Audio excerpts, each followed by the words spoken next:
जय श्री कृष्णा मित्रों, मेरा नाम है आदि चौहान और आप मुझे सुन रहे हैं चौहान भक्ति द्वार पर। आपका इस पवित्र चैनल पर स्वागत है। तो बिना किसी देरी के शुरू करते हैं आज का यह एपिसोड श्री कृष्ण जी के नाम के साथ। मनुष्य को जीवन में आने वाले परिवर्तनों से घबराना नहीं चाहिए, बल्कि उन्हें यह सोचकर स्वीकार करना चाहिए कि उनके जीवन में कुछ और अच्छा होने वाला है। सबसे मुश्किल जीत खुद पर जीत होती है, लेकिन किसी को भी आपको वह महसूस कराने की इजाजत ना दें जिसके आप लायक नहीं हैं। किसी शहर में एक निर्धन परिवार रहता था। उस परिवार में पति और पत्नी सिर्फ 2 ही सदस्य थे। कच्चे घर में वह अपना गुजारा कर रहे थे। वह गरीब आदमी मजदूरी करके अपना और अपनी पत्नी का पेट पालता था। इसी तरह दोनों के जीवन की गाड़ी चल रही थी। समय के साथ उसकी पत्नी गर्भवती हो जाती है। यह सुनकर उसका पति बहुत खुश होता है। वह सोचने लगता है कि अब हमारे घर में भी एक नन्हा सा पुत्र खेला करेगा, हम उसे गोद में खिलाया करेंगे। धीरे धीरे समय गुजरता है। अब उस गरीब के घर में वह दिन भी आ जाता है जब उसकी पत्नी एक बच्चे को जन्म देने वाली थी।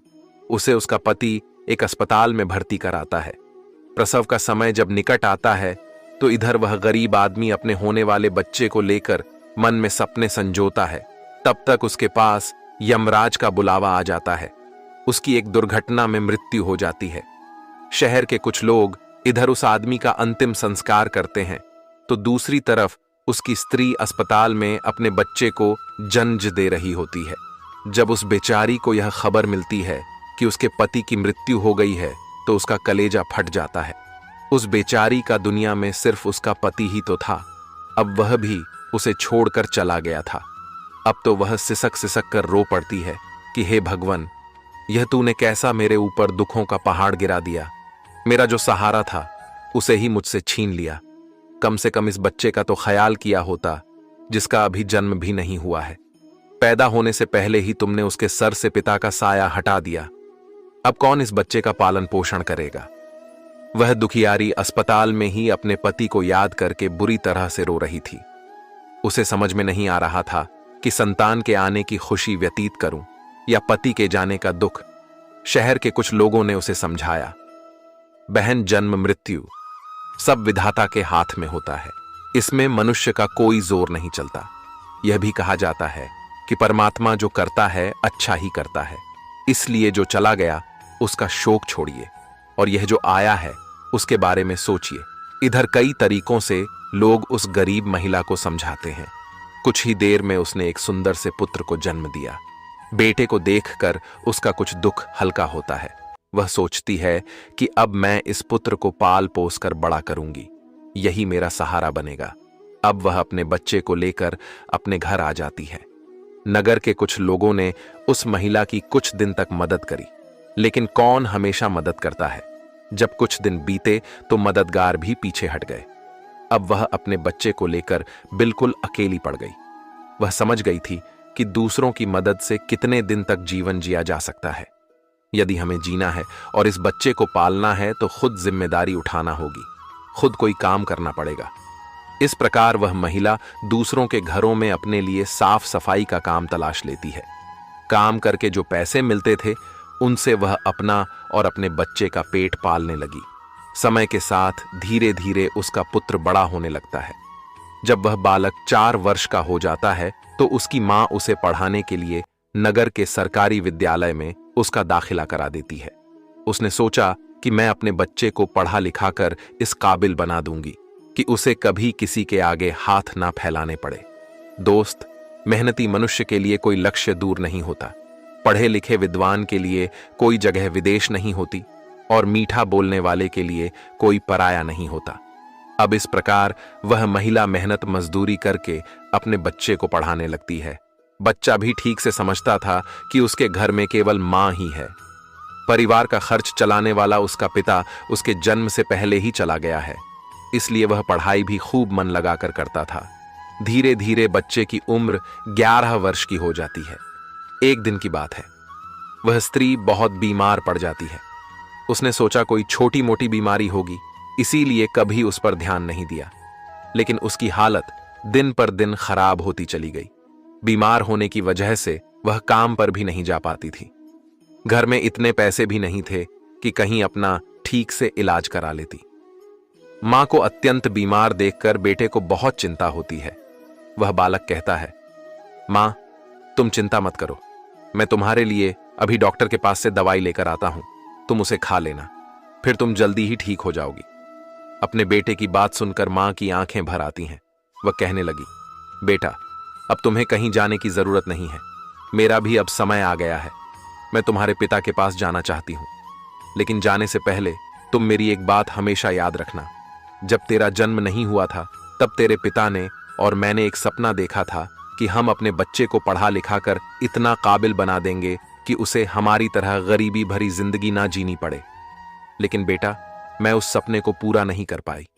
बेटा, मैं यदि चली भी जाऊं तो तुम अपने पिता के सपने को जरूर साकार करना। तुम ऐसा कोई काम मत करना जिससे तुम्हारे पिता का नाम खराब हो। तुम इस प्रकार से अपना जीवन जीना कि तुम्हारा नाम दूर दूर तक लोग जान जाएं। बेटा, कभी पैसे के पीछे मत भागना। पैसे के लिए तो लोग इतने नीचे गिर जाते हैं कि अपने माता पिता की इज्जत का भी ख्याल नहीं करते। तुम हमेशा अपना नाम कमाना। बेटा, हमेशा स्वाभिमानी बनकर जीना, कभी किसी के आगे अपने हाथ मत फैलाना, किसी से याचना मत करना। याचना ना करना ही श्रेष्ठता का मूल है, पराधीनता ही नरक है। मनुष्य को सदा ही विद्या, धन, बल, कीर्ति और पुण्य कमाना चाहिए। लड़के ने कहा, मां, तुम घबराओ नहीं, मैं तुम्हारे लिए अभी दवाई लेकर आता हूं। और इतना कहकर लड़का मां से रुपए लेकर दवा लेने चला जाता है। बेटे के जाते ही इधर उस गरीब स्त्री के प्राण निकल जाते हैं। दोस्त, जब नगर वालों को पता चलता है तो सब लोग इकट्ठे होकर उस स्त्री का उसके बेटे के हाथों अंतिम संस्कार कराते हैं। अब तो वह बालक बिल्कुल अकेला हो गया था। किस्मत भी क्या खेल दिखाती है। जब जरूरत होती है अपनों की, तब अकेलेपन की रात में जगाती है। बिना माता पिता का बेटा उम्र भी ज्यादा नहीं थी। आखिर जाए तो कहां जाए, करें तो क्या करें।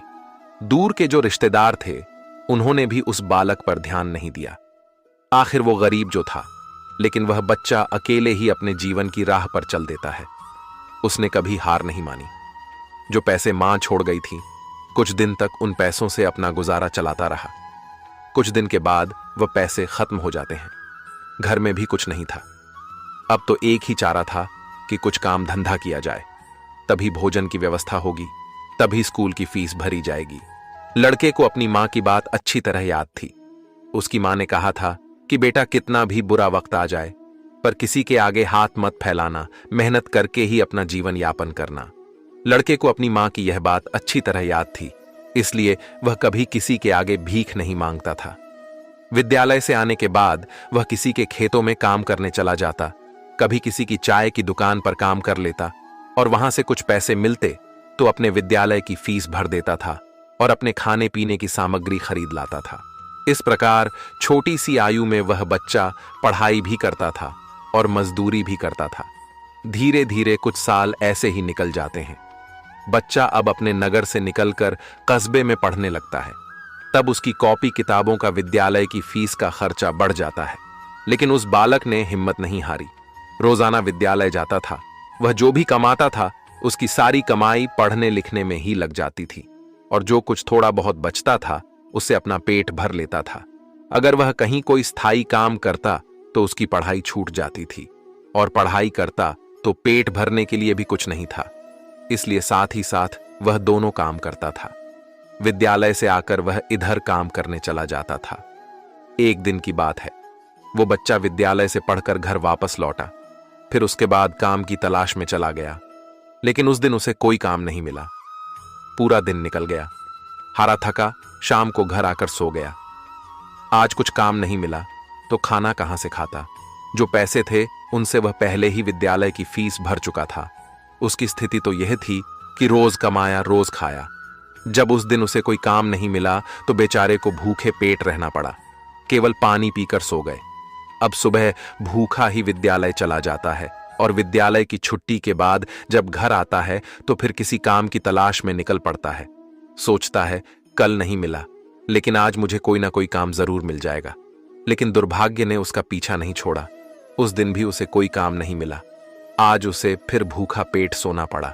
भूख अब उसे ज्यादा बेचैन कर रही थी। तो एक बार को उसके दिमाग में आता है कि भूखे पेट तो पड़ा भी नहीं जाता। अब तो मैं किसी से कुछ मांग कर खा लेता हूं। पर मां ने मरते वक्त उससे कहा था कि बेटा कभी भीख मांग कर मत खाना, हमेशा कमा कर खाना। लड़का भी बड़ा स्वाभिमानी था, किसी से मांगने की उसकी हिम्मत नहीं हुई। सोचता था चाहे कुछ भी हो जाए पर भीख मांग करके नहीं खाऊंगा। अगर मैंने भीख मांगना शुरू कर दिया तो लोग मुझे भिखारी कहने लगेंगे। भगवान ने पेट दिया है तो कहीं ना कहीं से इसके लिए भोजन भी देगा। अब लड़का उस दिन भी भूखा रहता है। सुबह जब सोकर उठता है तो भूख के मारे चक्कर आने लगते हैं। अभी उसकी उम्र ही कितनी थी, भूख की मार वह कैसे सह सकता था। कुछ बड़ा होता तो 2-4 दिन काट भी लेता। अब आज वह विद्यालय भी नहीं गया। सोचा आज मैं सुबह से ही काम पर जाता हूं, काम मिल जाएगा तो भोजन कर लूंगा, फिर अगले दिन के लिए तैयार हो जाऊंगा। अब तो काम की तलाश में वह इधर उधर भटकता है। उसकी आंखों के सामने ने अंधेरा छा रहा था। अब तो उससे चला भी नहीं जा रहा था। फिर एक पेड़ के नीचे बैठकर सोचने लगता है कि अगर इस समय मुझे भोजन नहीं मिला तो मेरे प्राण निकल जाएंगे, मुझे कुछ ना कुछ तो करना ही पड़ेगा। अब एक बार फिर से उसके मन में भीख मांगने का विचार आता है, लेकिन उसकी अंतरात्मा फिर मना कर देती है कि तू गरीब है, भिखारी नहीं, भीख मांगेगा तो फिर भीख मांगने की आदत पड़ जाएगी और तू भिखारी बन जाएगा। काफी देर तक लड़का इन्हीं प्रश्नों में उलझा रहता है। फिर उसके दिमाग में आया कि भीख मांगना अलग बात है और मदद मांगना अलग बात है। मैं किसी से भीख नहीं मांगूंगा, पर मदद तो मांग सकता हूं।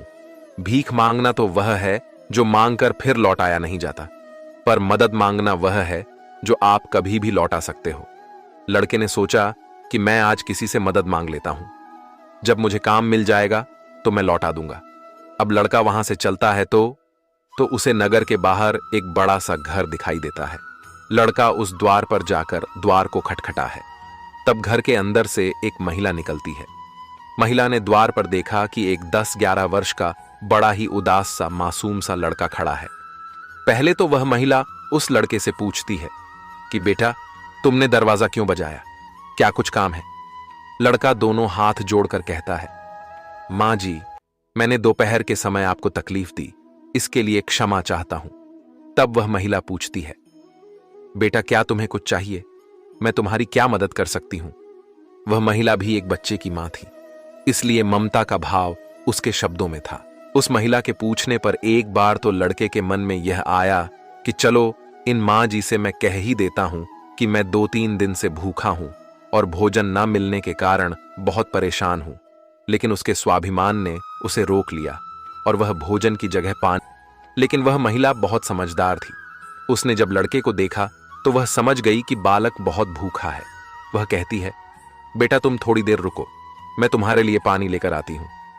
वह महिला घर के अंदर जाती है और अपनी रसोई से 1 गिलास दूध सकता हूं, मेरे पास तो कुछ भी नहीं है। दूध पीने के बाद लड़का कहता है, मां जी, मैंने आपसे पानी मांगा और आपने मुझे दूध पिलाया, इसके बदले में मैं आपको क्या दे सकता हूं? महिला ने कहा, बेटे मैंने तुम्हें दूध इसलिए नहीं पिलाया है ताकि तुमसे बदले में कुछ ले सकूं। महिला कहने लगी, बेटा तुम्हारा चेहरा देखकर लग रहा था कि तुम बहुत भूखे हो, तो मैंने सोचा कि पानी की जगह दूध ही पिला देती हूं, इसलिए मैं तुम्हारे लिए दूध ले आई। लड़के ने फिर कहा, नहीं मां जी, आप इसके बदले में मुझसे जरूर कुछ मांगिए, मैं आपको को अपनी हैसियत के हिसाब से कुछ जरूर दूंगा। लड़के की बात सुनकर महिला सोचती है, यह लड़का बड़ा स्वाभिमानी है। वो लड़का बार बार उससे मांगने की बात करता है तो वह महिला उसका मन रखने के लिए कह देती है कि बेटा मैंने यह दूध पिलाकर तुम पर कोई एहसान नहीं किया है, फिर भी यदि तुम मुझे कुछ देना चाहते हो तो तुम मुझे एक वचन दो कि जिस प्रकार आज मैंने तुम्हारी मदद की है, इसी प्रकार तुम भी जब कभी मदद करने लायक हो जाओ तो किसी जरूरतमंद की मदद कर देना। जिस दिन तुम किसी की मदद कर दोगे उसी दिन तुम मेरे इस एहसान से मुक्त हो जाओगे। दोस्तों, उस महिला ने यह बात इसलिए कही थी ताकि वह लड़का अपने आप को मजबूर ना समझे और खुशी खुशी अपने घर को जा सके। वह लड़का उस बात को अपने दिमाग में बैठा लेता है। वह उस महिला के पैर छूकर काम की तलाश में आगे को चला जाता है और इस प्रकार धीरे धीरे कई दिन बीत जाते हैं। जिस विद्यालय में वह पढ़ता था उसी विद्यालय में उस स्त्री का बेटा भी पढ़ता था जिसने उसे दूध पिलाया था। एक दिन वो महिला अपने बच्चे को विद्यालय छोड़ने जाती है तो उसने देखा कि विद्यालय में वह लड़का भी पढ़ रहा था। वह स्त्री उस लड़के को पहचान लेती है। उसने विद्यालय के मास्टर जी से जाकर पूछा कि वह बालक कौन है, तो मास्टर जी ने उसे बताया कि उस बालक का नाम संकेत है और वह बिना माता पिता का बेटा है। छोटी सी आयु में ही उसके दोनों माता पिता गुजर गए थे। यह जानकर उस महिला को बड़ा दुख होता है। सोचती है, जब इसके माँ बाप नहीं हैं, तो फिर इसकी पढ़ाई का खर्च कौन उठाता है। तब विद्यालय के बड़े मास्टर बताते हैं, बहन जी, संकेत बहुत ही अच्छा बच्चा है। वह अपनी पढ़ाई का खर्च स्वयं उठाता है और पढ़ने में भी बड़ा तेज है। वह मेहनत मजदूरी करता है और तब जाकर विद्यालय की फीस भरता है। जब कभी वह विद्यालय नहीं आता है और अपनी फीस भी समय पर नहीं दे पाता है, तो हम लोग उस पर ज्यादा दबाव नहीं बनाते। जब उस स्त्री को संकेत की स्थिति का पता चलता है, तो वह करुणा से भर जाती है। उसका मन करता है कि मैं उस बालक की कुछ मदद करूं जिसका कोई नहीं होता। ऐसे ही लोगों की मदद तो करनी चाहिए, तभी भगवान प्रसन्न होते हैं। जिसका कोई नहीं है वह भगवान का है, और जरूरतमंद की मदद करने का अर्थ है कि आपने भगवान को प्रसन्न कर दिया। महिला ने सोचा, ये लड़का मुझसे पैसे तो लेगा नहीं, क्योंकि यह बड़ा स्वाभिमानी बालक है। तब उस महिला ने बड़े मास्टर जी से कहा, श्रीमान जी, अगर मैं इस बालक की फीस भर दिया करूं तो आपको कोई आपत्ति तो नहीं है। मास्टर ने कहा, बहन जी, आपकी सोच अच्छी है, आप उसकी फीस भरें तो मुझे तो कोई आपत्ति नहीं होगी, लेकिन संकेत इस बात के लिए तैयार नहीं होगा। तब वह महिला कहती है, मास्टर जी, मैं उस बच्चे की मदद करना चाहती हूं। आप किसी तरह से संकेत को समझा देना, उससे कह देना कि आपकी स्थिति को देखते हुए सरकार ने आपकी फीस माफ कर दी है। तुम्हें फीस भरने की कोई जरूरत नहीं है। दोस्तों, मास्टर जी भी इस बात से सहमत हो जाते हैं। वह महिला संकेत की पूरे वर्ष की फीस भर के अपने घर चली जाती है। इस तरह वह हर वर्ष उसके पूरे साल की फीस जमा कर दिया करती थी, ताकि संकेत सिर्फ मन लगाकर पढ़ सके। अब तो संकेत पूरा मन लगाकर पढ़ता था और अपने खाने पीने के लिए किसी दुकान पर काम कर लेता था। दोस्तों, डूबते को तिनके का सहारा ही बहुत होता है। उस महिला के थोड़े से प्रयास से संकेत की अच्छी खासी मदद हो गई। वह अब खूब मन लगाकर के पढ़ता था। इसी तरह कुछ वर्ष और बीत गए। अब आगे की पढ़ाई करने के लिए संकेत को शहर में जाना पड़ा। सोचा, शहर में रहकर मैं कोई छोटी मोटी नौकरी कर लूंगा और अपनी पढ़ाई भी करता रहूंगा। इस बात का पता उस महिला को तब चलता है जब वह उसकी फीसने के लिए विद्यालय में जाती है। वह महिला जब संकेत की फीस जमा करती है तो मास्टर जी बताते हैं, बहन जी, संकेत तो आगे की पढ़ाई करने शहर चला गया है। अब तुम्हें उसकी फीस जमा करने की कोई जरूरत नहीं है। उस महिला के पूछने पर एक बार तो लड़के के मन में यह आया कि चलो इन माँ जी से मैं कह ही देता हूं कि मैं 2-3 दिन से भूखा हूं और भोजन ना मिलने के कारण बहुत परेशान हूं। लेकिन उसके स्वाभिमान ने उसे रोक लिया और वह भोजन की जगह पानी मांग बैठा। कहने लगा, माँ जी, मुझे बहुत जोर की प्यास लगी थी, इसीलिए दरवाजा खटखटाया था। क्या एक गिलास पानी मिल सकता है? लेकिन वह महिला बहुत समझदार थी। उसने जब लड़के को देखा तो वह समझ गई कि बालक बहुत भूखा है। वह कहती है, बेटा, तुम थोड़ी देर रुको, मैं तुम्हारे लिए पानी लेकर आती हूं। वह महिला घर के अंदर जाती है और अपनी रसोई से एक गिलास दूध और कुछ लड्डू लेकर द्वार पर आती है और दूध से भरा गिलास उस लड़के को दे देती है। लड़के ने जब गिलास पकड़ा तो उसमें दूध था। दूध को देखकर लड़का खुश हो जाता है। लड़का मन ही मन उस मां को दुआएं देने लगता है। महिला ने उसे पहले लड्डू खाने को दिए और कहा, बेटा, दूध गर्म है, तुम पहले लड्डू खा लो, जब दूध ठंडा हो जाए तब पी लेना। लड़का जब उस महिला को देखता है तो उसे ऐसा लगता है जैसे उसकी ही मां उसे यह दूध पीने को दे रही है। मन ही मन सोच है, कितनी अच्छी मां है, मैंने एक गिलास पानी मांगा था और यह दूध ले आई। उसने समझ लिया कि मैं भूखा हूं। लड़का आराम से बैठकर लड्डू खाता है और दूध पीता है। तब वह स्त्री कहती है, बेटा, क्या तुम्हें और कुछ चाहिए? लड़का सोचने लगता है कि इस दूध के बदले में मैं इस माता को क्या दे सकता हूं? मेरे पास तो कुछ भी नहीं है। दूध पीने के बाद लड़का कहता है, मां जी, मैंने आपसे पानी मांगा और आपने मुझे दूध पिलाया, इसके बदले में मैं आपको क्या दे सकता हूं? महिला ने कहा, बेटे, मैंने तुम्हें दूध इसीलिए नहीं पिलाया है ताकि तुमसे बदले में कुछ ले सकूं। महिला कहने लगी, बेटा, तुम्हारा चेहरा देखकर लग रहा था कि तुम बहुत भूखे हो, तो मैंने सोचा कि पानी की जगह दूध ही पिला देती हूं, इसलिए मैं तुम्हारे लिए दूध ले आई। लड़के ने फिर कहा, नहीं मां जी, आप इसके बदले में मुझसे जरूर कुछ मांगिए। मैं आपको को अपनी हैसियत के हिसाब से कुछ जरूर दूंगा। लड़के की बात सुनकर महिला सोचती है, यह लड़का बड़ा स्वाभिमानी है। वो लड़का बार बार उससे मांगने की बात करता है तो वह महिला उसका मन रखने के लिए कह देती है कि बेटा, मैंने यह दूध पिलाकर तुम पर कोई एहसान नहीं किया है। फिर भी यदि तुम मुझे कुछ देना चाहते हो तो तुम मुझे एक वचन दो कि जिस प्रकार आज मैंने तुम्हारी मदद की है, इसी प्रकार तुम भी जब कभी मदद करने लायक हो जाओ तो किसी जरूरतमंद की मदद कर देना। जिस दिन तुम किसी की मदद कर दोगे उसी दिन तुम मेरे इस एहसान से मुक्त हो जाओगे। दोस्तों, उस महिला ने यह बात इसीलिए कही थी ताकि वह लड़का अपने आप को मजबूर ना समझे और खुशी खुशी अपने घर को जा सके। वह लड़का उस बात को अपने दिमाग में बैठा लेता है। वह उस महिला के पैर छूकर काम की तलाश में आगे को चला जाता है और इस प्रकार धीरे धीरे कई दिन बीत जाते हैं। जिस विद्यालय में वह पढ़ता था उसी विद्यालय में उस स्त्री का बेटा भी पढ़ता था जिसने उसे दूध पिलाया था। एक दिन वो महिला अपने बच्चे को विद्यालय छोड़ने जाती है तो उसने देखा कि विद्यालय में वह लड़का भी पढ़ रहा था। वह स्त्री उस लड़के को पहचान लेती है। उसने विद्यालय के मास्टर जी से जाकर पूछा कि वह बालक कौन है। तो मास्टर जी ने उसे बताया कि उस बालक का नाम संकेत है और वह बिना माता पिता का बेटा है। छोटी सी आयु में ही उसके दोनों माता पिता गुजर गए थे। यह जानकर उस महिला को बड़ा दुख होता है। सोचती है, जब इसके मां बाप नहीं है तो फिर इसकी पढ़ाई का खर्च कौन उठाता है। तब विद्यालय के बड़े मास्टर बताते हैं, बहन जी, संकेत बहुत ही अच्छा बच्चा है। वह अपनी पढ़ाई का खर्च स्वयं उठाता है और पढ़ने में भी बड़ा तेज है। वह मेहनत मजदूरी करता है और तब जाकर विद्यालय की फीस भरता है। जब कभी वह विद्यालय नहीं आता है और अपनी फीस भी समय पर नहीं दे पाता है तो हम लोग उस पर ज्यादा दबाव नहीं बनाते। जब उस स्त्री को संकेत की स्थिति का पता चलता है तो वह करुणा से भर जाती है। उसका मन करता है कि मैं उस बालक की कुछ मदद करूं जिसका कोई नहीं होता। ऐसे ही लोगों की मदद तो करनी चाहिए, तभी भगवान प्रसन्न होते हैं। जिसका कोई नहीं है वह भगवान का है और जरूरतमंद की मदद करने का अर्थ है कि आपने भगवान को प्रसन्न कर दिया। महिला ने सोचा, ये लड़का मुझसे पैसे तो लेगा नहीं क्योंकि यह बड़ा स्वाभिमानी बालक है। तब उस महिला ने बड़े मास्टर जी से कहा, श्रीमान जी, अगर मैं इस बालक की फीस भर दिया करूं तो आपको कोई आपत्ति तो नहीं है। मास्टर ने कहा, बहन जी, आपकी सोच अच्छी है। आप उसकी फीस भरेंगे तो मुझे तो कोई आपत्ति नहीं होगी, लेकिन संकेत इस बात के लिए तैयार नहीं होगा।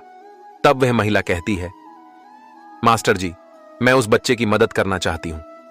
आप किसी तरह से संकेत को समझा देना। उससे कह देना कि आपकी स्थिति को देखते हुए सरकार ने आपकी फीस माफ कर दी है। तुम्हें फीस भरने की कोई जरूरत नहीं है। दोस्तों, मास्टर जी भी इस बात से सहमत हो जाते हैं। वह महिला संकेत की पूरे वर्ष की फीस भर के अपने घर चली जाती है। इस तरह वह हर वर्ष उसके पूरे साल की फीस जमा कर दिया करती थी ताकि संकेत सिर्फ मन लगाकर पढ़ सके। अब तो संकेत पूरा मन लगाकर पढ़ता था और अपने खाने पीने के लिए किसी दुकान पर काम कर लेता था। दोस्तों, डूबते को तिनके का सहारा ही बहुत होता है। उस महिला के थोड़े से प्रयास से संकेत की अच्छी खासी मदद हो गई। वह अब खूब मन लगा करके पढ़ता था। इसी तरह कुछ वर्ष और बीत गए। अब आगे की पढ़ाई करने के लिए संकेत को शहर में जाना पड़ा। सोचा, शहर में रहकर मैं कोई छोटी मोटी नौकरी कर लूंगा और अपनी पढ़ाई भी करता रहूंगा। इस बात का पता उस महिला को तब चलता है जब वह उसकी फीसने के लिए विद्यालय में जाती है। वह महिला जब संकेत की फीस जमा करती है तो मास्टर जी बताते हैं, बहन जी, संकेत तो आगे की पढ़ाई करने शहर चला गया है। अब तुम्हें उसकी फीस जमा करने की कोई जरूरत नहीं है। उस महिला ने जब यह सुना तो सोचने लगी, कोई बात नहीं, भगवान ने मुझे उसकी मदद करने का इतना ही समय दिया होगा। हे भगवान, उस बालक पर दया दृष्टि बनाए रखना, वह जहां भी रहे खुश रहे। इस प्रकार वह स्त्री अपने घर लौट आई और अपने घर गृहस्थी की दुनिया में व्यस्त हो गई। दोस्तों, उधर संकेत शहर में जाकर अपनी पढ़ाई करने लगा। खर्चा चलाने के लिए उसने एक नौकरी तलाश कर ली। इस प्रकार 25 वर्ष बीत जाते हैं। ना तो संकेत कभी उस महिला से मिल पाता है और ना वह महिला कभी संकेत से मिलती है। उस महिला का बेटा भी अब बड़ा हो गया था। उसका बेटा एक व्यापारी बन गया था। वह स्त्री तो पहले से ही अपने घर से संपन्न थी। ऊपर से उसका बेटा व्यापार करके खूब धन कमाता था। उस माँ का बेटा भी बड़ा संस्कारी था, वह भी अपनी माँ को बहुत प्यार करता था। एक दिन उसकी माँ बहुत बीमार पड़ जाती है। शाम को जब उसका बेटा घर आता है तो वह अपनी माँ की हालत को देखकर बेचैन हो जाता है। वह अपनी माँ को अस्पताल में भर्ती कराता है। जांच में पता चलता है कि उसकी माँ को कैंसर है। वो लड़का डॉक्टर से कहता है, डॉक्टर साहब, आप मेरी माँ का अच्छे से इलाज कीजिए, पैसों की बिल्कुल चिंता मत करना। तब डॉक्टर कहते हैं, भाई, तुम्हारी माँ को कैंसर की बीमारी है और कैंसर का इलाज बहुत महंगा होता है। छोटे मोटे अस्पतालों में इसका इलाज भी नहीं होता है। इसके लिए तुम्हें किसी बड़े शहर में जाकर किसी बड़े अस्पताल में इसका इलाज कराना होगा, और बड़े अस्पताल का मतलब है कि खर्चा भी बहुत अधिक होगा। बेटे ने कहा, डॉक्टर साहब, मैं अपनी मां को ठीक करने के लिए कुछ भी कर सकता हूं। आप मुझे बस कोई रास्ता बताइए, मैं अपनी मां का इलाज कहां करा सकता हूं। तब डॉक्टर उसे बड़े शहर जाने की सलाह देते हैं। डॉक्टर बोले, बड़े शहर में कैंसर का हॉस्पिटल है। यदि वहां का इलाज तुमने पूरा करा लिया तो तुम्हारी मां इस रोग से बच सकती है, नहीं तो तुम्हारी मां के प्राण संकट में पड़ सकते हैं। यह सुनकर लड़का घबरा जाता है। वह डॉक्टर साहब से बड़े शहर वाले डॉक्टर साहब का नंबर और पता लेकर अपनी मां को बड़े शहर ले जाता है। उसकी मां तो उसे बहुत मना करती रही कि बेटा, तुम मुझे कहां ले जाओगे, इतना पैसा कहां है हमारे पास, बड़े शहर में अच्छा इलाज कराने के लिए हमारे पास पर्याप्त पैसा नहीं है। यहीं से डॉक्टर साहब से दवा ले लेते हैं, धीरे धीरे मैं सही हो जाऊंगी, तुम परेशान मत हो। तब लड़का बोला, मां, इस दुनिया में एक तुम ही तो हो जिसके होने से मुझे कभी अकेलापन महसूस नहीं होता, कभी मुझे किसी बात की चिंता नहीं होती। इसीलिए कुछ भी हो जाए, मैं तुम्हें इस बीमारी से मरने नहीं दूंगा। धन का क्या है, खत्म हो गया तो फिर कमा लेंगे, लेकिन मां तो फिर नहीं मिल सकती। इस प्रकार लड़का अपनी मां को बड़े शहर लेकर जाता है। जिस डॉक्टर से उसकी मां का इलाज होना था, वह डॉक्टर साहब उस समय अस्पताल में नहीं थे। वह किसी मरीज को देखने के लिए विदेश गए थे। अस्पताल के कर्मचारी ने बताया कि डॉक्टर साहब कल आएंगे, तब तक आप अपनी मां को अस्पताल में भर्ती करा दो। लड़के ने बिना देर किए अपनी मां को भर्ती करा दिया और डॉक्टर साहब के आने का इंतजार करने लगता है। अगले दिन जब डॉक्टर साहब आते हैं तो वह लड़का अपनी मां की हालत डॉक्टर साहब को बताता है। डॉक्टर साहब ने भरोसा दिया कि जांच के आधार पर मैं कह सकता हूं कि तुम्हारी मां ठीक हो जाएगी, मगर इनका इलाज काफी लंबा चलेगा। लड़के ने कहा, डॉक्टर साहब, कुछ भी हो जाए, मैं अपनी मां को ठीक कराकर ही घर ले जाना चाहता हूं, चाहे इसके लिए मुझे अपना सब कुछ बेचना पड़े, कितने ही दिन मुझे यहां रुकना पड़े। इस प्रकार वहां के डॉक्टर ने उस मां का इलाज शुरू कर दिया। अगर छोटे शहर की बात होती तो खर्चा कुछ कम हो जाता, लेकिन वहां का खर्चा तो बहुत लंबा था। फिर भी उस लड़के ने हिम्मत नहीं हारी। दोस्तों, मां से अनमोल संसार में कुछ भी नहीं है। डॉक्टर साहब जो दवाइयां लिखते थे वह दवाइयां बहुत महंगी आती थीं। लड़का अपनी मां के लिए महंगी से महंगी दवाइयां लेकर आता था। उधर उसका जो व्यापार था वह अपनी मां की देख रेख के कारण उसमें भी समय नहीं दे पाया, तो वह भी ठंडा पड़ गया। कई दिन तक इलाज होता रहा। धीरे धीरे मां की हालत में सुधार होने लगा। बेटे के पास जो जमा पूंजी थी वह खत्म होने लगी। इधर मां को जब पता चलता है कि बेटे के पास अब पैसे नहीं रहे तो मां कहती हैं, बेटा, तुम इतनी महंगी दवाइयां क्यों ले रहे हो, कहां से डॉक्टर साहब की फीस भरोगे।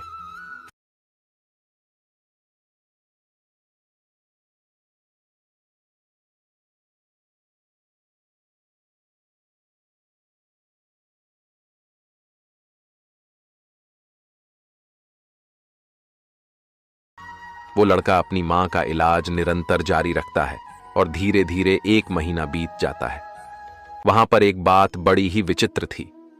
उस अस्पताल का जो सबसे बड़ा डॉक्टर था, वो जब उस लड़के की मां से मिलने आता था तो काफी देर उस मां के पास बैठकर बातें किया करता था। यह देखकर मां को भी बड़ा अच्छा लगता था और वह सोचती थी कि अजीब डॉक्टर है। इतना बड़ा डॉक्टर होकर भी जिसके पास बिल्कुल भी फुर्सत नहीं है, वह मुझसे बात करने के लिए इतना समय कैसे निकाल लेता है। दोस्तों, इस प्रकार कई दिन बीत जाते हैं। एक दिन वह लड़का डॉक्टर के पास जाता है और डॉक्टर साहब से पूछता है कि डॉक्टर साहब, अभी मेरी मां का इलाज कितने दिन और चलेगा। डॉक्टर साहब उसे सारी बात बताते हैं कि भाई, आप चिंता मत करो, आपकी मां पूरी तरह से स्वस्थ हो चुकी है। मैं भी संतुष्टि के लिए एक बार जांच और करा लेता हूं। उस जांच की रिपोर्ट आ जाने दो, फिर तुम अब अपनी मां को घर ले जा सकते हो। अब तो उस मां का बेटा रिपोर्ट आने का इंतजार करने लगता है। 2 दिन के बाद रिपोर्ट आ जाती है। जब रिपोर्ट आती है तो लड़का फिर डॉक्टर से मिलने जाता है और पूछता है, डॉक्टर साहब, क्या मेरी मां ठीक हो गई? कोई खतरे वाली बात तो नहीं है?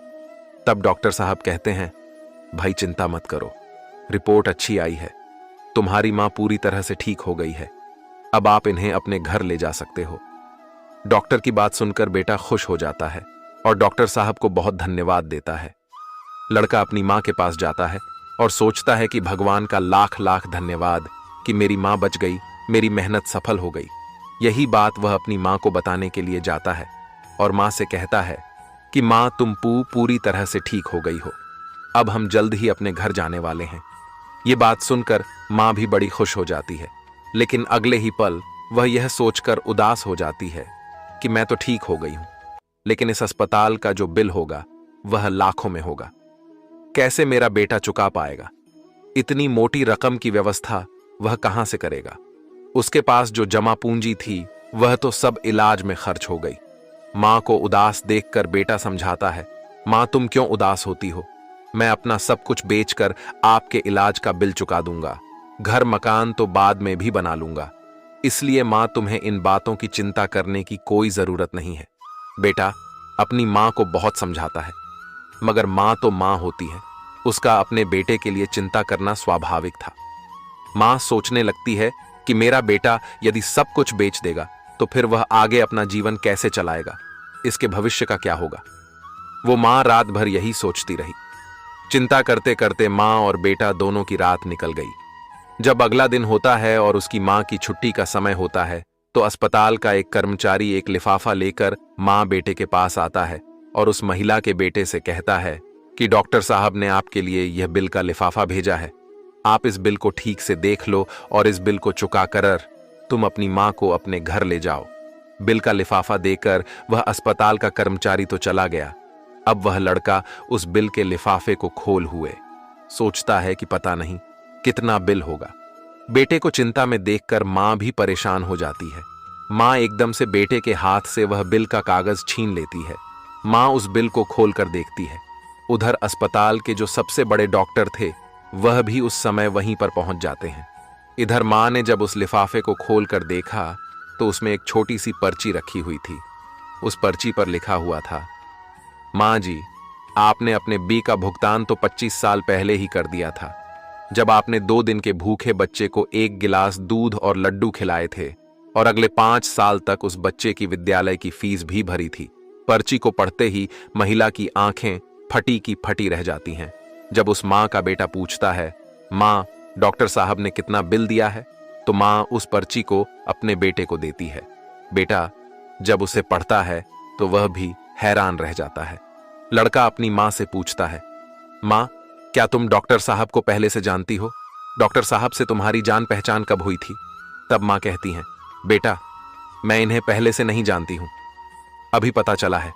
बेटे ने पूछा, फिर इसमें 25 साल पहले की घटना क्यों लिखी है? तब मां कहती हैं, बेटा 25 साल पहले जब तुम बहुत छोटे थे तब तुम्हारी उम्र का एक छोटा सा लड़का भरी दोपहरी में हमारे घर के द्वार पर आया था। वह भूखा प्यासा था। उसने मुझसे 1 गिलास पानी मांगा था। मैंने बच्चे को देखा तो मैं समझ गई कि वह भूखा है, इसीलिए दूध और लड्डू लाकर मैंने उसे खाने को दे दिए। वह कई दिनों से भूखा था।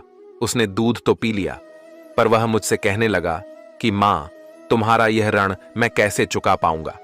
तो मैंने उसका मन समझाने के लिए कह दिया था कि जब तुम बड़े हो जाओ, मदद करने लायक हो जाओ, तो तुम भी किसी जरूरतमंद की मदद कर देना।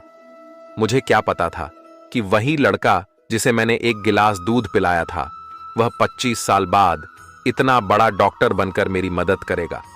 लोग तो आज लेकर कल को भूल जाते हैं, लेकिन उस बच्चे ने मेरा वह आरण अभी तक याद रखा है।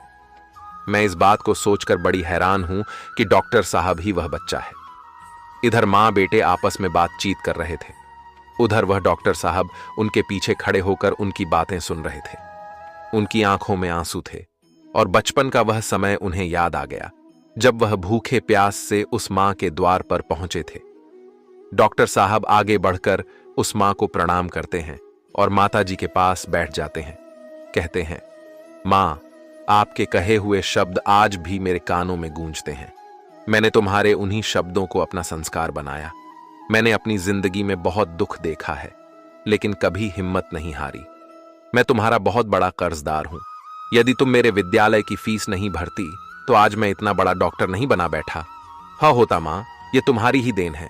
मैंने तो तुम्हें उसी दिन अपनी माँ मान लिया था, जिस दिन तुमने ममता भरी छाव में बैठाकर मुझ भूखे को दूध पिलाया था।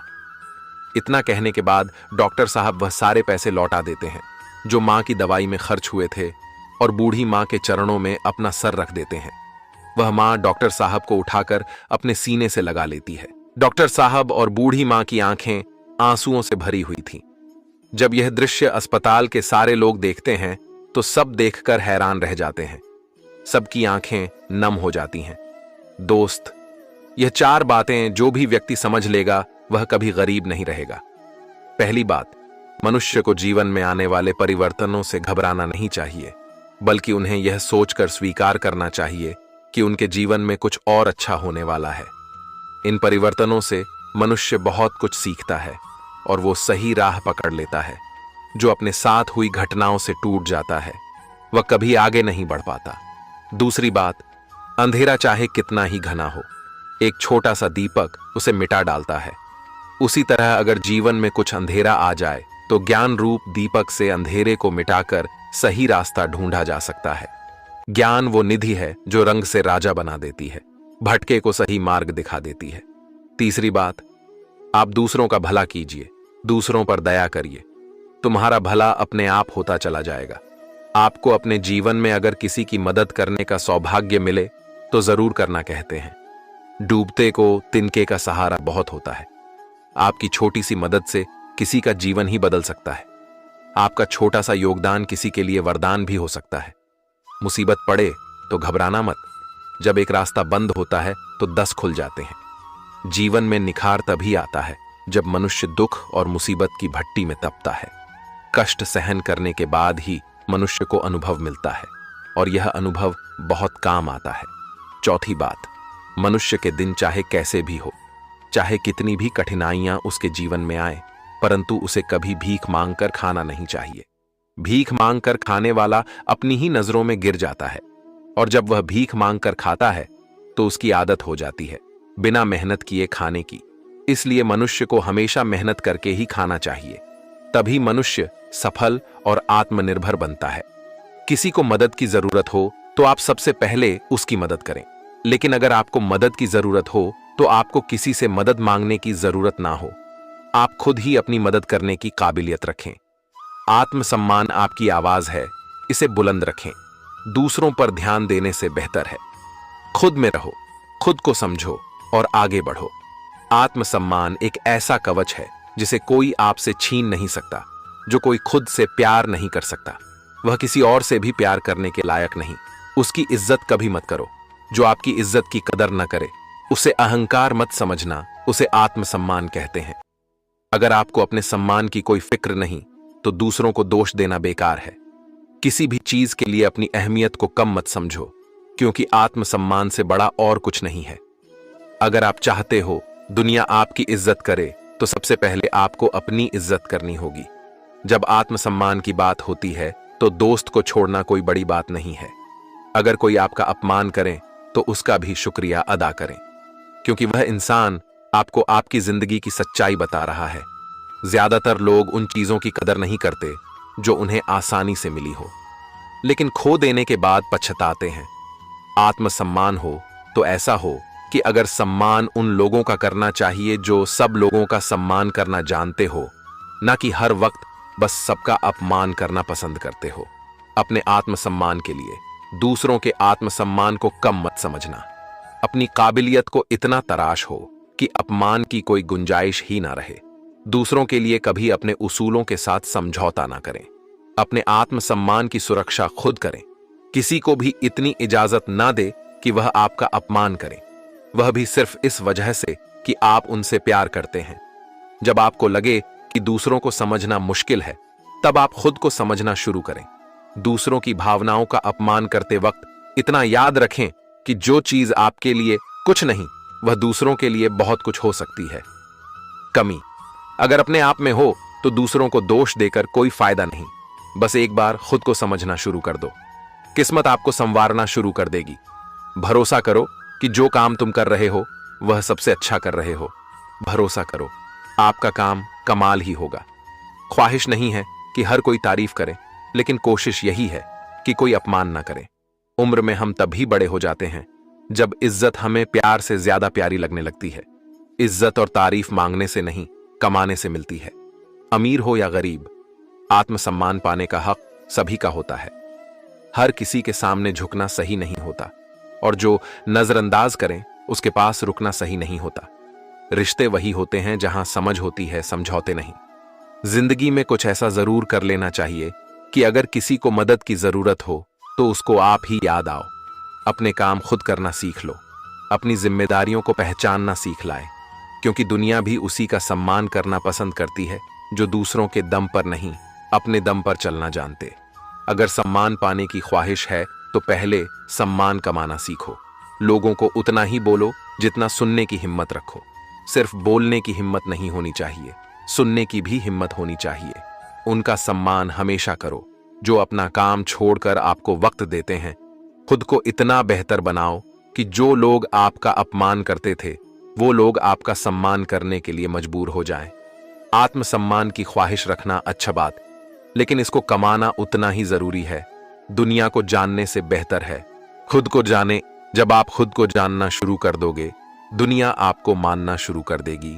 हम भी दरिया हैं, हमें अपना हुनर मालूम है, जिस तरफ भी चल पड़ेंगे रास्ता हो जाएगा। इतना भरोसा रखिए अपने ऊपर, इतना आत्मविश्वास रखिए अपने आप पर कि यह नहीं तो कुछ और करेंगे, वह नहीं तो कुछ और करेंगे, लेकिन कुछ ना कुछ अच्छा जरूर कर लेंगे। मुसीबत आए तो निर्भय होकर सामना करो। मत भूलना कि विपरीत परिस्थितियों में ही हमारा सर्वश्रेष्ठ बाहर निकलता है। याद रखना कि पतंग हवा के विपरीत ही उड़ती है। मत भूलना कि जब कोई रास्ता नहीं होता तभी बहुत से रास्ते होते हैं, बशर्ते हमें खुद पर विश्वास हो, अपनी क्षमता पर भरोसा हो। मौन रहना बहुत अच्छी बात है, पर यह पता होना चाहिए कि कब मौन रहना है और कब नहीं। ऐसा मौन सही नहीं जो आपके व्यक्तित्व पर प्रश्न चिन्ह लगा दे। पसंदीदा चीज का मिल जाना भी इम्तिहान है और खो जाना भी इम्तिहान है। याद रखना कि इंसान को हमेशा उसकी पसंदीदा चीजों के जरिए ही आजमाया जाता है। ऐसे इंसान से दूर ही रहना जो आपके साथ रहकर बस अपना काम निकालना जानता हो। इस दुनिया में सबसे वजनदार चीज है मतलब, जिसके निकलते ही बड़े से बड़ा रिश्ता भी हल्का हो जाता है। दुष्टों की भलाई कभी नहीं करनी चाहिए। बिच्छू से आप प्यार भी करेंगे तो भी वह डंक ही मारेगा। क्यों भरोसा करते हो तुम गैरों पर जब तुम्हें चलना है अपने ही पैरों पर? अगर जीवन में शांति पाना चाहते हो तो सबसे पहले आप अपने मन को शांत करो। तुम परवाह करना छोड़ दो, लोग तुम्हें तकलीफ देना छोड़ देंगे। जो लोग दिल के सच्चे होते हैं, जिंदगी उनका इम्तिहान सबसे ज्यादा लेती है। यहां जिंदगी का कोई भरोसा ही नहीं और तुम लोगों से उम्मीद लगाकर बैठे हो। लोग जब पूछते हैं कि आप कौन सा काम करते हैं तो असल में वह हिसाब लगाते हैं कि आपको इज्जत कितनी देनी है। रास्ते कैसे भी हो, बस आपको पता होना चाहिए कि जाना कहां है। इंसान को मरने से डर नहीं लगता, बल्कि मर मर के जीने से डर लगता है। संघर्ष थका जरूर देता है, लेकिन हमें बाहर से सुंदर और अंदर से मजबूत बनाता है। जिम्मेदारियों की एक खास बात होती है, यह आपको बिगड़ने नहीं देती। किसी का हाथ तभी पकड़ना जब उसका साथ जिंदगी भर निभा सको। जिन्हें ज्ञान है उन्हें घमंड कैसा, और जिन्हें घमंड है उन्हें ज्ञान कैसा। अगर कोई आपको बुरा कहे तो दिल पर मत लेना, क्योंकि इस दुनिया में ऐसा कोई नहीं है जिसे सब अच्छा कहे। इतने समझदार बनो कि लोगों को माफ करो, लेकिन इतने बेवकूफ मत बनना कि धोखा देने वालों पर दोबारा विश्वास करने लगो। जब कोई समझे नहीं तो उसे समझाने की जरूरत ही क्या? जब कोई माने नहीं तो उसे मनाने की जरूरत ही क्या? जिन रिश्तों में एक दूसरे की फीलिंग्स की रिस्पेक्ट ही नहीं, तो उन रिश्तों को जबरदस्ती खींचने की जरूरत ही क्या? जीत किसके लिए और हार किसके लिए? जिंदगी भर की ये टकरार किसके लिए? जो भी आया है वह जाएगा। एक दिन फिर इंसान को इतना अहंकार किसके लिए? वक्त रहते ही खुद को बदल लेने में भलाई है, क्योंकि अगर वक्त ने बदला तो बहुत तकलीफ होगी। आप नेक काम करते रहिए, कोई आपका सम्मान करे या ना करे, लेकिन आपकी अंतरात्मा सदा आपका सम्मान करेगी। जब गिराने वाले अपने हो तो संभलने में बहुत समय लगता है। होना एक दिन सबका हिसाब है, क्योंकि जिंदगी कर्मों से लिखी किताब है। अकेले खड़े होने का साहस रखो। ये दुनिया सिर्फ ज्ञान देती है, साथ नहीं। किसी का सरल स्वभाव उसकी कमजोरी नहीं, बल्कि उसके मां बाप का दिया हुआ संस्कार होता है, जिन्होंने आपको कष्ट दिया है। कष्ट तो उन्हें भी मिलेगा, और विश्वास रखना, आपको यह देखने का मौका भी मिलेगा। अकेले रहना बहुत सही है, बजाय उन लोगों के साथ रहने के जो आपकी कदर नहीं करते। उम्मीद जिंदा रखिए। देखना, आज हंसने वाले कल तालियां बजाएंगे। आपकी जिंदगी में तब तक कुछ नहीं बदलेगा जब तक आप खुद को नहीं बदलो। कोई आपका साथ नहीं देगा। यहां आपको लड़ना भी खुद है और संभलना भी खुद है। आप जितना डरो, लोग आपको उतना ही डराए। अगर आप हिम्मत करोगे तो बड़े बड़े भी आपके आगे सर झुकाएंगे। जिंदगी में अगर खुश रहना है तो पहले उन्हें भूल जाओ जो तुम्हें भूल गए हैं। अगर किसी के स्वाभिमान पर बार बार चोट पहुंचाई जाए तो रिश्ता कितना ही प्यारा क्यों ना हो, आखिर में टूट ही जाता है। बेहतरीन इंसान अपनी सच्ची बातों से जाना जाता है, क्योंकि अच्छी बातें तो दीवारों पर भी लिखी होती हैं। बाहर से शांत दिखने के लिए अंदर से बहुत लड़ना पड़ता है। आप उनके लिए जीना सीखो जो आपके लिए मरने को भी तैयार है। दिल बड़ा होना चाहिए। बातें तो सब बड़ी बड़ी कर लेते हैं। खोई हुई चीज को याद मत करो, और जो मिला है उसे बर्बाद मत करो। मजबूत से मजबूत लोहा भी टूट जाता है। अगर कई झूठे ठे हों तो सच्चा टूट जाता है। जिद है तो जिद ही सही, क्योंकि आत्मसम्मान से बड़ा कुछ भी नहीं। जो लोग अंदर से मर जाते हैं, अक्सर वही लोग दूसरों को जीना सिखाते हैं। खुद पर विश्वास होना चाहिए। जिंदगी तो कहीं से भी शुरू हो सकती है। किताबें और माँ बाप की बातें जिंदगी में कभी धोखा नहीं देती। पिता के द्वारा डांटा हुआ पुत्र, गुरु के द्वारा डांटा हुआ शिष्य, और सोनार के द्वारा पीटा गया सोना, यह हमेशा आभूषण ही बनता। जिंदगी साइकिल चलाने जैसी है। बैलेंस बनाए रखने के लिए आपको चलते रहना होगा। इंसान कितना ही अमीर क्यों ना बन जाए, तकलीफ बेच नहीं सकता और सुकून खरीद नहीं सकता। कभी कभी मन को मना लेना ही बेहतर होता है, क्योंकि हर जिद खुशी नहीं देती। इस दुनिया में कोई किसी का नहीं होता।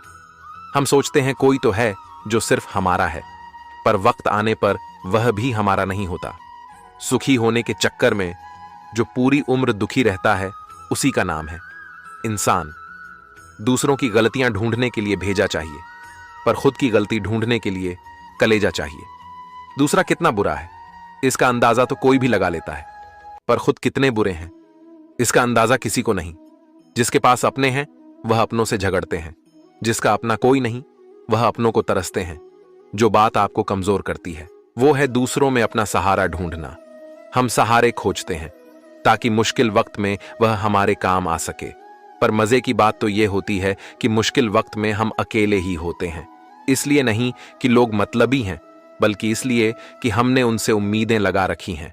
उम्मीद रखो तो बस ईश्वर से रखो, वह कभी ना उम्मीद नहीं होने देगा। दुनिया बुरी है, यह कहने से पहले, किसी को दोष देने से पहले यह याद रखना कि आज हर कोई अपने लिए सहारा ढूंढ रहा है।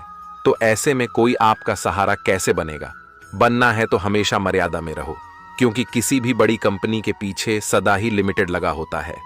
अगर आप ऊंचाई पर पहुंचना चाहते हैं तो आपको हर उस बात से, हर उस चीज के बोध से मुक्त होना होगा जो आपको नीचे की तरफ खींचती है।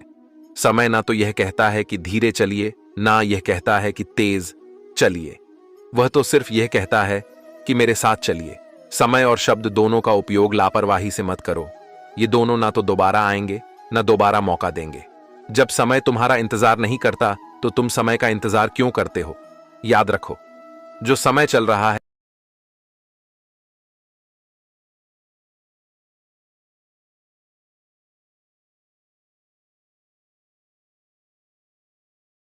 हिम्मत याद रखना कि जिंदगी खेलती भी उसी के साथ है जो खिलाड़ी बेहतरीन होता है। सही करने की हिम्मत उसी में होती है जो गलती से नहीं डरते। किसी को कष्ट में देखकर अगर तुम्हें भी कष्ट होता है तो समझ लेना कि तुम्हारी आत्मा में परमात्मा विराजमान है। पैसों से सिर्फ पेट भरता है, दिल तो आज भी भावनाओं का ही मोहताज है। जिनकी आंखें आंसुओं से नम नहीं, क्या समझते हो उन्हें कोई गम नहीं? तुम रो दिए तो क्या हुआ? गम छुपाकर हंसने वाले कम नहीं। जब कोई हमेशा हंसता मिले तो जरूरी नहीं कि उसे कोई गम नहीं हो सकता है कि